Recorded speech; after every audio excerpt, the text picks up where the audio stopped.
Hello everyone, I am Tacet, and today I'm going to be going over the Gems of War Lavas in the Air event, in which the Pyggra is added to the game, so let's get into that. It is available for 400 glory because it is an epic, which means you can get Arcane for 200 glory each, which is the cheapest they'll ever be. So if you need red, yellow, Arcane trait stones, it is definitely time to stock up on them. You would use it early game for Valkyrie and later on in the game for the very strong support troop of Divinia. As far as the troop itself, it's mainly going to be used mainly in early to mid game if you don't actually own a Divinia, oddly enough, as well as maybe a replacement for Infernus, but more so kind of just a Divinia replacement. Basically, it creates 5 reds and then it ends up exploding a bunch of reds based on its magic, and it has a 20% chance to summon another Pyggra, so really good if you're going to be losing troops onto your team, and also a pretty decent mana generation. Do keep in mind you're very rarely, if ever, going to actually land an extra turn with the gem spawn itself, simply because you're going to explode all those reds, and you're pretty much just going to get rid of any kind of alignment those 5 reds do give, basically meaning it's just the explosion itself that you'll mainly be doing off of it. Other than that, if you do eventually get it fully traded, it does get a Firestorm whenever an enemy dies, which is the same trait that both Infernus and Ubista ends up having, in that every single kill ends up getting the Firestorm. So a pretty okay troop, not really one that's going to be used too much because there's a lot of legends and mythics that are better than it, but if you don't have any of those better alternatives, it's basically what it's going to be used for, as well as in the context of Broken Spire. Let's go take our nice shiny tribute, because why not? And then let's go over to the event stuff. As far as event things, we need to kill a bunch of reds in PvP or Explorer, given that fire bombs exist and they are literally everywhere. You're going to want to do that in PvP, and you could probably get it done in an hour of just grinding PvP against fire bombs. It's going to be pretty easy. 10% to all Broken Spire, as well as 10% to all Elementals, which is pretty useful because of raids this week. And other than that, we gain an extra 400 gold whenever we use the Pyggra in PvP or Explorer. So if you're doing quick teams in either of those two, ideally doing fire bombs in PvP, well, you're gaining an extra 400 gold on top of the gigantic amount of gold that you're already earning for every single battle. So very nice. It's actually the highest gold rate we'll ever be able to get. So good time to go stock up on gold. It's actually pretty important because you'll be needing it for the new factions that are going to be coming in. The event is, or the new patch 4.0 is this week. We don't know when. Could be today, could be tomorrow, could be, who knows, this weekend. But it is indeed most likely sometime this week, so we got that to look forward to, the new patch. Anyways, as far as other stuff, vent keys are actually not too bad to go open. A lot of people will probably consider doing it. I personally wouldn't say overkill it. Definitely don't do that. But maybe go for a few hundred could be worth considering. But basically, the reason why the event keys are so good to go for right now is the biggest drop there is the Infernus. He is within the event key drop table currently, and he is currently basically the best mythic in the game, at least until this Friday, when we get a new mythic, which is going to be actually better than Infernus in some instances. But Infernus still really good, has a lot of damage, has a lot of mana accumulation, has mana accumulation into a storm, and it also has the best burn in the entire game. So it has a lot of things going for it. But other than that, even if you weren't going for specifically that, you can get Flame Troll, you can get things like Gob Chomper, which is used very commonly against Goblin teams, particularly the pet battles, but also just in general. And that's pretty much it. Maybe Traxxas, I guess, if you needed a little bit of AoE damage and you didn't have too many other alternatives. But mainly the Flame Troll, Gob Chomper, and of course the main goal of getting Infernus are the main ones. But if you already have every single thing in this kingdom max, like if you already have both the 2 legends of Gog and Good and Shegra max and everything already to Mythic, I would not bother doing any more Infernuses because it's just going to be a waste, or any more event keys to try to get Infernus because it's just going to be a waste. A few hundred, and then if you don't get it, you don't get it. Going any further than that is going to start burning through quite a bit of resources, to say the least, but still worth considering nonetheless. Anyways, as far as raids, we do have this. Of course, as I mentioned, we're stuck to using Broken Spire troops. We have a lot of little freeze things. We also have this guy doing that weird submerge whenever he gets that submerge enchant, one of the more annoying things. But as far as the team that we're going to be using, or at least I'm going to be using, we're going to be using the minus green banner, because there normally isn't too many wastes but green. And Dawnbringer Flame Troll Igneous, which is the raid troop for the event this week, as well as Infernus. If you do not have Dawnbringer, replace it with Mang, and if you don't have Infernus, replace it with the Pyggra that just came into the game. And that's pretty much what we'd use. As I just mentioned, the raid troop over here, let me go over the weapon real quick. Weapon's pretty much useless. It's basically like what you would use a flame, what's his name? A Fire Giant. It's basically kind of like a version of Fire Giant. It creates 10 reds, and then it deals damage to an enemy boosted by reds based on a 2-to-1 boost ratio, which isn't really going to give it too much more damage. Relatively bad, its traits are bad, and it's just overall not really going to be used. So, yeah, you'd still want to get it because you need it for more weapons to upgrade kingdoms. But as far as actually using it, it is yet another weapon that you're pretty much just going to completely ignore. As far as this raid troop itself, of course, it's pretty standard raid troop other than the fact that it converts all red to brown, which to a degree is somewhat bad because there's a lot of things in this kingdom that do like to have a lot of red. But for the most part, not too bad. Oops, I just went all the way out of the menu. Let's go back to raids and actually go do the battle then with this. So basically, of course, you would want to use Titan or something. Right now, we're still using a different class other than that. But let's take a skull here, go and get Dawnbringer up, and pretty much just go from there. Normally, we wouldn't even take the skull immediately and just go for mana. But because there's a Valraven there, we obviously do not want that to get away. So we'll go and I guess immediately just, oops, wrong color. Purple would be immediately. But immediately try to get Flame Troll down so we can actually go get his cast. It would help if I actually take his mana and not take the blue that's being blocked on. But we'll go take that down. We'll take a few turns just to get us rolling. Actually, we might almost just kill it with the Dawnbringer. Do keep in mind, as far as Barrier is concerned, while Barrier normally does protect against instant kill, which is relatively relevant to the new Mythic that's coming this Friday, it does not work on the instant kill of Zugoff, just because it's made to not work specifically on him. He's the only instant kill where Barrier does not actually protect yourself. So do be aware of that, as if you do try going Dawnbringer against a raid troop, it'll not work. But if you do try doing it against something like the new Mythic that's coming out this Friday, then it will work in that instance. But we'll just go get this up. Looks like we're actually not going to be able to get his mana. Once we are kind of at this point, we can go try and just focus it down. But at this point, might as well go for the win because he's already so low. So we'll go and, you know what? Maybe we'll try getting a troll up. If we could ever get a surge on a purple, we've taken it twice, got 0 surges. Oh well, we'll go and I guess this worked on bring her up normally. He's probably going to get a kill in here, or at least a hit. I don't think we can stop that unless we somehow get full mana, and it does not look like we'll have a full mana opportunity. So, yeah, nothing we can move there to go and get it. He's just going to get... Oh, wait. We can take his skull. And down he goes. Yeah, that's pretty much how that's going to go down. You notice we didn't even need the raid troop in that particular instance, just because, well, we might not even need the damage, but we'll see that most of the time when we're running these AoEs, when we're running Infernus spam and stuff like that, and we're running the constant burn, doing 3 damage per turn, that the Zugoff is always going to be the last thing to survive, so you're going to need that little bit of poke to kill it out if you're not using the Mang version. You can even just kind of get rid of it if you weren't really using it, just because you would get so much damage off the Mang, and you could just go Titan, keep getting your barrier, keep getting your instant kills, and just work down the line. A couple different ways that you can do it. Really just depends which way you kind of want to go on your own. But that's going to be that. As far as the next thing to go to, let's go under games and go under... oh no, he's blocking my pet now. The pet that's coming out on Wednesday is going to be a Sunbird-looking pet. It is for Suncrest. It will give a Suncrest bonus for the Suncrest Kingdom. The class event will be for the Warlord this Thursday. Warlord's pretty underwhelming for the most part. The one relevant thing about the hero class is it actually has the highest single target damage of any hero class. It can hit 4.5 times damage, 3 times the burning, 1.5 times when it gets in rage, which is relatively high amount of damage. It also has a lot of trees that ends up giving it higher attack, combined with traits that give it a higher attack. So overall, it does have the highest single target damage of any hero class. This is still overall worse in most instances than Assassin, because Assassin will at least double kill 2 things at once, whereas the Warlord class, while it is a very high concentration of damage, it's normally overkilling whatever it touches most of the time, and you're better off almost every instance using Titan instead. They're both a giant hero class. Titan is just a superior giant hero class, so do keep that in mind with that hero class. But as far as Soulforge, we have 2 very, very, very good things that are available. Basically, the 2 best things to really craft under both the rarities. Well, I guess technically Dragon Soul would be the better one underneath legendaries. But Yagwe, he is relevant for a lot of reasons. He's going to be good in Delves when that gets released. He has really high concentration to double target damage, basically meaning he can very quickly get 2 kills off the enemy team. And that's a lot better than just constantly doing damage to all of them slowly, where you can just quickly kill 2 of them and then only have to do a 4 versus 2 battle.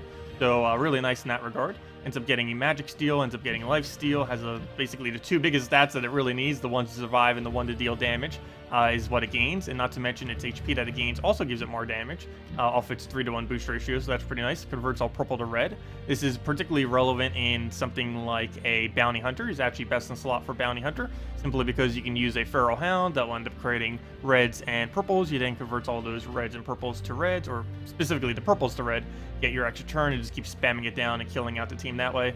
Very, very strong, and just highly considered getting it if you don't already have one. Though do keep in mind, generally legends, not always the greatest of things to get. Anytime you do get legends, you're slowing down your rate of getting mythics, and you'll have every legend in the game before you ever have every mythic. But still, if you don't have like a solid PvP team yet, he is definitely something you can very easily build an entire team around. But the main thing you'd want to craft is the best craftable thing in the game, Pharos-Ra. A main reason for this is he greatly, drastically reduces the amount of time you'll have to spend soul farming. So if you're trying to target things down like the Dawnbringer, as well as just upgrading every troop in general, you would definitely want to get your hands on a Pharos-Ra. He has one of the highest single target damage in the entire game, being able to hit over the hundreds, even over the 200s if you were using multiple of him. He ends up getting a yellow to purple convert, which actually feeds his own mana, which is pretty rare for mythics. Most mythics do not have the capability to feed mana back into themselves. And other than that, the main reason you would ever bother using him, which is the 150% soul gain, and yes, it does stack with itself, so if you're using 2 of them, it is 300%, so you can gain a lot of extra souls. It just drastically reduces any rate that you ever do with a soul farming team. Normally it's things like Valkyrie into it or Dragon Soul into it. You then just spam it a few times, kill out a quick battle in either challenges like First Challenge of Indian Fields or any other similar easy one, and you just get an absurd amount of souls per hour. The minimum of basically using a Pharos-Ra team in PvP is upwards of 15,000, and using one legitimately in something like a challenge and just repeating it over and over again is upwards of 30,000. Or 40,000, depending on what kind of bonuses and rate you can actually get. But it's very, very, very, very high, so definitely worth considering if you're ever planning on going on the soul farm. But anyways, that is pretty much everything. Let's go now into PvP. So I have 2 things I just wanted to show. One is, of course, to farm the fire bombs, and the other is the one with the new troop, the Pyggra. Well, technically this uses it too. But of course, if you just want to farm both your amount of gold off the Pyggra as well as getting the event objective done, easiest way to do this is to simply spam all the fire bombs. Fire bombs run rampant literally everywhere. It's really good this week because, of course, there is 4 reds on the opposing team. Every single time one of those explode, we end up getting ourselves a event gem, so that's quite handy. We have Greed here, which is the new troop that came in from Cinder Mirage the other week. And it's really good for giving us a lot more gold onto these battles for free with no downtime pretty much, so really good, nice burst to gold there. We're using Centric Sparkle Sack. Main reason for this is so that we can get even more gold on top of all the gold that we're already getting. And of course, all you have to do is just repick this several times. There's so many fire bombs around that you'll normally find one. Hopefully it won't be one that's trying to troll you. Ideally, there we go. Yeah, there we go. There's a whole selection of fire bombs there. But try not to get one that has anything else in it, because you don't really have too much of a capability to kill things. That is actually why we have Hope's Crescent, that you can use any Mang-like weapon or any similar-like weapon, or anything that can really kill out a single target. Main reason for that is in case there is a pet or a gnome or anything there that is going to get in our way, we're going to want to have a way to kill it, and that is basically our way to kill it while still keeping a high accumulation of resources. So yeah, that's pretty much all you have to do for the event objective. Cast Greed twice, or only once if you can only get in one. Fire bombs will kill themselves out, and you'll get both the gold objective as well as the event objective done pretty quickly. It should only take like an hour, 2 hours tops, and you'd easily get both done simultaneously.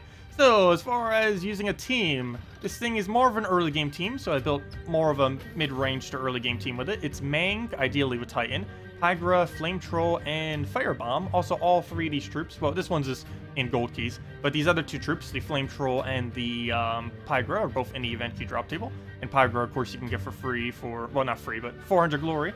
And the Firebomb, easy enough in gold keys. So the only hard thing to really get from this team is technically Flame Troll. And Mang, if you don't already have it, you get it at 40 brown, 40 red hero mastery.